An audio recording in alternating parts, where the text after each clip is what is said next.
Detroit police officer beat this lady. And the lady's name is Sheldy Smith. And DeWayne Jones beat her. We are here to protest that he did that. We want to see him removed from the police department.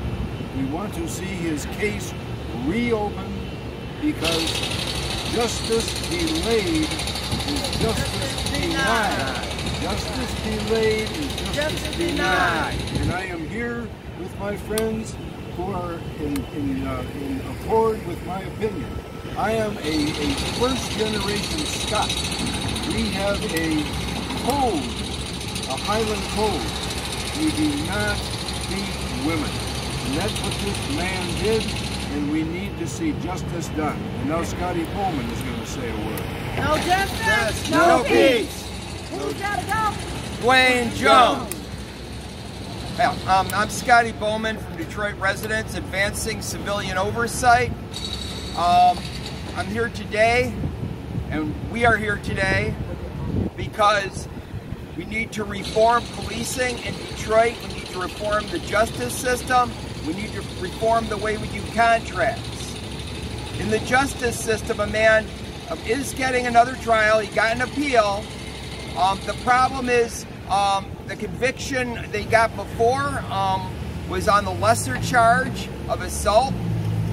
He only got probation. He should have served some time, even a small amount of time. He should have been served some time when you're doing a violent crime. He also, the felony misconduct charges were dropped. There was never a trial on the felony misconduct charges. A man should be tried on those. Those are valid charges. What he did does qualify as misconduct. We're here because Sheldy Smith has not received justice. Sheldy Smith has remained part of an abusive guardianship system, is not able to be free to give her side of the story. All you get is Jones' side of the story. Fortunately, there's a lot of camera video, and that video clearly shows a man punching out a woman in the emergency room when she's clearly defenseless, and while she's being held back by other officers. This is unacceptable. We have a board of police commissioners that failed to suspend without pay when it was time. They suspended with pay. They failed to deny him a promotion, though they voted to deny him the promotion when their authority was usurped by an unelected arbiter.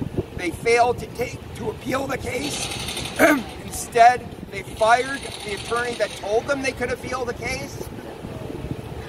This is injustice, and this is something that we need to bring out in the open. I believe transparency and openness and keeping the light of day on this matter will lead to justice, but we got to keep it there. And finally, we got to think about the future.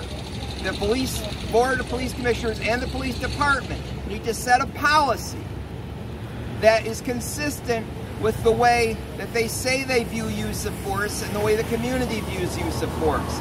When Officer DeWayne Jones was being brought up to be suspended, a line of 30-some officers lined up, and one after another testified to the Board of Police Commissioners that he followed their training. They insist that he followed their training and that they would have done exactly the same thing. That's a problem that does not go away with DeWayne Jones. That is a problem that is systemic, and until we retrain our officers on what is and is not acceptable use of force, we can count on this happening again and again, especially since there have been no consequences. Justice for who? Sheldy Smith. Justice for who? Sheldy Smith. And who's got to go? DeWayne Jones. Marilyn? Oh, Lori. Hi, my name is Lori Carr, and I am against DeWayne Jones moving any further unless he is reprimanded for what he has done to Shelby. In 1967, it was kind of the same thing that's going on now. We need to make sure that these officers are trained properly in the community where we live, because this was an unlawful attack on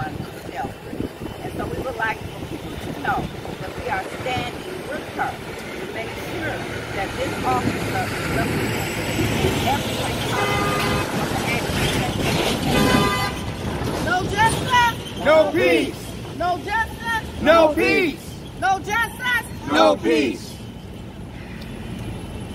Hello, my name is Eric Blunt. I'm a minister at Sacred Heart Catholic Church here in Detroit. Let's go over the facts. The facts are that DeWayne Jones took this woman to the hospital. He handed her off to the security of the hospital. And when they couldn't handle her, he took it upon himself to jump back in and start viciously beating her. Please do not believe the false narrative that she was trying to bite anyone. I was witness to the private meeting with Chief Craig where he showed the police body-worn camera. There was no biting involved.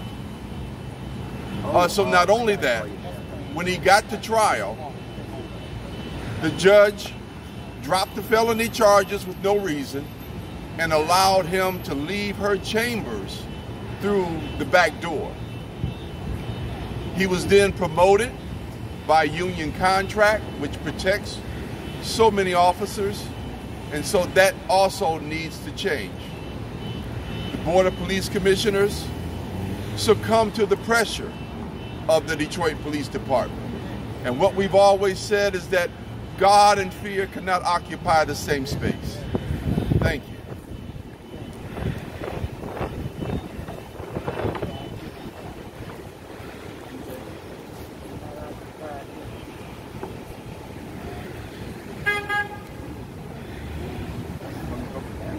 They were blowing for us, guys. Diane, you want to say something? MJ? Yeah. I'm stepping up with a voice to speak against injustice. Our system is not broken. It does exactly what it's supposed to do. There's a lot of issues surrounding this case. As we just heard, there was issues that were not reported. The newspaper reports what they want you to hear in support of the men that are in blue. We're not here against the men that are in blue. We're here against injustice. And we recognize that we stand together as a voice and continue to track what's broken in our system to bring correctiveness, then maybe we can bring change. But until we speak up and have a voice for what? Justice? Yes. We will have no peace. We're standing here today hoping that you guys will get the notion to understand that once we gather here, we're not just gathering here because we want justice. We know that justice is not given, it has to be taken. And we stand here and say, justice for who? Sheldy Smith. Justice for who? Sheldy Smith. It ain't over. It ain't. Not at all.